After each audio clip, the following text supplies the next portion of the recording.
Hey guys, welcome back to We Watch the Movie. I'm Mike, he's Jay. We're doing the spoiler review where we just drink beer and talk about the movie. If you haven't seen White House Down yet, then don't watch this video because we're going to release all the spoilers and talk about all the dirty... Spoiler, your mom's a whore. All the dirty... Oh no, she's not. She's not. I don't even know her. I bet she's a lovely lady. She's your mother. You should know that already. That's not a spoiler. We watched a movie. Yeah. We watched a movie. We watched it. We watched a movie. Yeah. So, I mean, White House Down, it's complete... You can't say it's a ripoff of Olympus Has Fallen because they came out so Around close to time, each yeah. other, so it's not like they could have watched that and then be like, oh, let's make this movie. But it's so weird, isn't it, that those two movies about the same exact situation, about the White House getting attacked, came out the same summer? It's kind of like Armageddon and Deep Impact. They came out at the exact same fucking time almost. Yeah, Olympus Has Fallen definitely wins. I mean, out of the two movies. Oh god, dude, there's no doubt about it. I mean, you know, White House Down is so freaking dumb as poop. It's poopy stupid. Poop is pretty dumb. It's poop, yeah, it's Poop just there, it just lays there, it doesn't say hello when you fucking have a fight trying to get it out. It doesn't even say hi. The acting is atrocious in certain parts of this film, especially the newscasters. They're awful. Like, there's one scene... she's like, there's a big bulletin on the bottom. It says White House under attack, and like it's supposed to be this serious thing. Obviously, if you saw that in CNN, you're like, what the fuck? And all these people are like, whoa, and they're cheering about it. Like, it's like fucking Mardi Gras. I was like, are you filming that in Pakistan? Yeah, like, are they happy? If that happened in real life, there would not be a crowd standing right outside the White House that was getting blown up to bits. There'd be people like crying and shit because all the people dying. These people were like, yeah, they were all excited and cheering about it. And I'm like, so when are we gonna see the flag burning? Yeah. It's like, when's that gonna happen? It's not gonna happen at noon or when? And then like there's a scene when the helicopters are zooming in on Channing Tatum fighting the main bad guy, and they're having this big face. It's like they seem to be having a hand-to-hand combat. Like, who the frick says that? You know, it's Roland Emmerich, so it's gonna be over the top and dumb. And if you can go into the movie expecting a complete just like slop fest, just this is just a dumb action movie, then you might be able to enjoy it. And I enjoyed it somewhat. Like the action scenes were awesome. Yeah, like Channing Tatum when he would like fist fight somebody, it was badass. The scenes were good. Even the one-liners were pretty good from Channing Tatum. And I thought the acting was okay between Tatum and Jamie Foxx. And Richard Jenkins is in this movie, and he's an amazing actor. James Woods is in this movie. He's an amazing actor. I just think it was a wasted cast because you've got this great cast, but then Roland Emmerich comes in and just makes it this just like slop fest. I mean, it was just corny and over the top, and it was like 90s action movie. Only like they tried to make it Hunt for the Red October at times. Like they tried to be so serious with this movie at times. And I'm just saying, if you're gonna make a dumb movie where the plot doesn't make sense and this could never happen in real life, just go all the way with it and just make it fun, dumb, like almost like parody of itself, like movie. And well, yeah, you're exactly right. I think you know, yeah, you're right. You're right. You're always right. Yeah, it's like.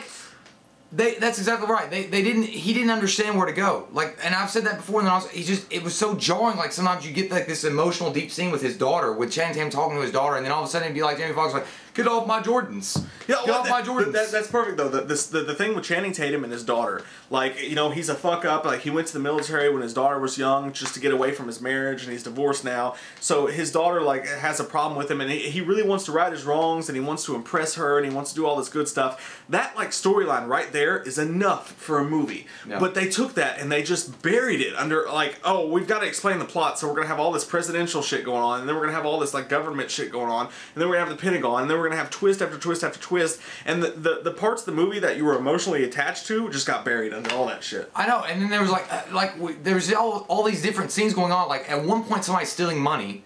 It's just like, it just flashes at you. He's like, sir, someone's robbing the federal bank. And you're like, oh, okay, what's going on? He's like, sir, we're going to launch nuclear missiles at Jerusalem. And you're like, what the fuck? And you're like, sir, Jamie Foxx is not wearing underwear. Like, what's going on? Yeah. Seriously. It's like ADD of friggin' movie making. It really is. Oh my God, we gotta show this. Yeah. We gotta show this. Oh my God, Mike. You opened a drawer. You can't see that, but he opened a drawer. I open things. I'm doing things. And then the editor is like, dude, seriously, what do you want to do? It's like, everything. It's like a Whopper. Fucking lettuce, tomato, onion, sauce. Yeah. Another bun. And another bun. A friggin' a toothpick. On top. Yeah, I mean, when they would focus on like Channing Tatum in the White House trying to beat the bad guys and save Jamie Foxx and his daughter, the movie was really cool and it was really fun. But when they go back to the Pentagon and they go back to Maggie Gyllenhaal and they go back to storyline after storyline after storyline, you're just like, oh God, this is just too much. Yeah. And you're taking yourself so seriously with this serious music in the background and all this serious shit happens and all these twists. Like, okay, so the movie should have ended when they thought Jamie Foxx was dead. His daughter goes out and waves the flag or whatever.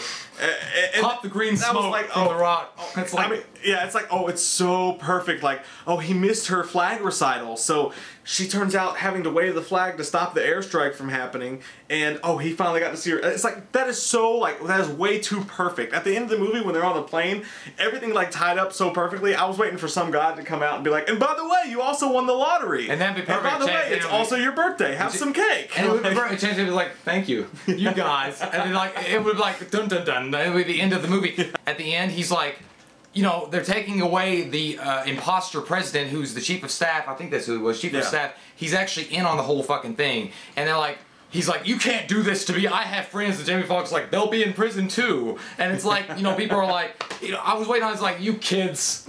I would have gotten away with it if it wasn't for you lousy kids. And Channing was like, yeah, it was like scene after scene. Like, this should have been an alternate ending. Like, the whole actual end of the movie should have been an alternate ending because it was all wrapped up. It was all good. And then they had to just be like, oh no, Richard Jenkins is the bad guy. And Richard Jenkins, that was completely, that was out of character for him. For the whole movie, that didn't even make any sense. But you know when Channing Tatum was like, you know, on the plane, he's like, come on, girl. He's talking to his daughter, you want to ride with the plane? I know you like it. And I'm like, oh my god, dude, it's so fucking disgustingly corny. And how the bad guys even get in. Like, the guys, it's so obvious that these are the bad guys. They all look like bad guys. And at one point in the movie, they say, oh, these guys are all on the list of people to watch for who could maybe want to kill the president. It's like a right-hand extremist. And they got in the White House just by wearing janitor suits. I mean, at least try a little bit to make a fucking coherent plot. There's a guy that works for Roland. You know him. There's a guy that's like supposedly a part of the Secret Service. I mean, he is part of the Secret, but he's so stupid. Like, there's no way he could really in real life be like that. This dude's pushing this cart in, and he looks like he just snorted like 3 lines of coke. His face is flushed. He's pissed off looking. He's like, oh, fucking, I hate mops. Like that. And the guy was like, excuse me, because he bumps into him and knocks coffee him. He's like, excuse me. You need to watch where you're going. And this guy's fucking pissed. Like, there's something about him that just, you know, you're like... He's clearly a fucking bad guy. There's something wrong with him, and he's just like, wait. And you're like, oh, okay, he's gonna investigate. He gets like a napkin, he's like, go ahead. I'm like, cool beans, man. Cool beans. And there's a freaking bomb that's got a count, like, he's got a bomb in his little wheel card that's counting down. And how the hell did he get through security with that? It's a bomb that's counting down, that's got C4 on it. How the fuck? There's not enough time for all the shit you're trying to force into this. It was just so ham-fisted with, like, the president wants to do that thing. Oh, God. He wants to do his so thing. Corny. And it's like, his thing is to fly low to the ground. Over the pond area in the Washington Square, and then like look at Abraham Lincoln's like, you know, Mary Todd gave him this watch. I don't give a fuck. They were trying so hard for this like Air Force One. You remember that movie? Yeah, with Harrison Ford. They were trying so hard for that like nostalgia like feel to it. And did you feel at all like they didn't give a fuck about the presidents? They died like this and that. Yeah. First president's compromised. So all right, we're gonna get rid of him. So now the vice president's president. The Air Force One gets blown up. That's done. Yeah. So now the chief of staff's president. Like, he figured that out. Like, that was going to happen. He knew they were going to fire an air-to-surface missile from the top of the White House and kill the Air Force One guy, or the vice president on Air Force One, and he was going to become president. It was just so freaking wackadoo. Well, the whole idea wackadoo, dog.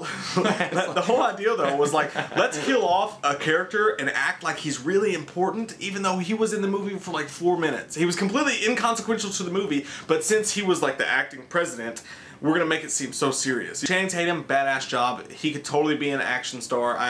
It was believable. Those scenes were really cool, but this movie falls far short of what Olympus has fallen. Flat-footed fucker. That's what that is. Yeah. Yeah. Yeah. Yeah. Yeah. Some parts are so bad. The comedy, that fucking tour guide was stupid as shit. Nothing he said was funny, and he was constantly like, "Oh, don't break this. It's an ancient artifact." Because I love that shit. First off, why didn't he get killed? Like, why didn't that guy just shoot him in the fucking head? Pray to God. That bad guy. The bad guy. Oh, he's got this big old Fu Manchu. He looks like Bill Paxton's son that had sex with a cokehead. That's what he looks like. And he's like, I can do my job. Like, it's just, he's so archetyped bad guy. It's just ridiculous. I was waiting for him to be like, I want to take you to a gay bar. Gay bar. Gay bar. I give this movie a 6.0, but that's being lenient. It's a really, really bad movie. But it's got really, really fun parts in it with the special effects, planes blowing up and shit like that, Channing Tatum fighting with people, like gunfights and shit like that. That stuff's really fun, and the interaction between Jamie Foxx and Channing Tatum's really fun. So for that, there's parts I enjoyed. I give it a 6.0. Yeah, I flirted with a 5.5 to a 6.0. I was kind of like, oh, how you doing? It's like, oh, 6.0. The fucking second. I give it a 5.0. I slapped the bitch and said 6.0. Nope, 6.0. Get away from me. me. You're a side dish. So you guys have obviously seen this movie. If you're watching this review, comment below. Let us know, what did you think of White House Down? What do you like better, that or Olympus Has Fallen? I'm Mike. He's Jay. We'll see you guys next time when we watch the movie. We watched a movie. Yeah. We watched a movie.